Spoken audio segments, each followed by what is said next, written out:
One afternoon, as I was headed to where I was going one afternoon, I saw him there. I knew his name and he knew mine. We remembered, but we didn't nod, only stared. That was different than this. This was a judgment, and strangers and big ideas, a great many, crowded the sidewalk. I've never cared for the taste of blood, I thought, or bloodthirsty killers. Either make me spit, and so I spat. I should back up and say that these were the last days of the democracy, the reign of terror soon to begin. I categorized him as more than an acquaintance at that point. He was a peer, respected and admired. I knew him long and well enough to believe that his heart and intentions were good.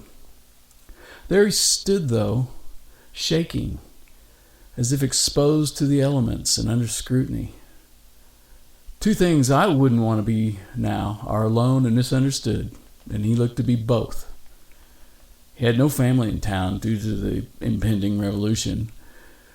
Nasty weather, too. Mist turning to freezing rain. But it was like frigid cold impaled him from head to toe. He looked my way as I looked away. I thought to myself, how impossible it must be for his worn jacket to defend against the cold and the wind. The well-advised would be prepared for it. Why was he not? So fearful and alone, pleading, looking at me while my thoughts were elsewhere. I continued on towards where I was headed, soon lost in daydreams of the past or future. I don't remember now.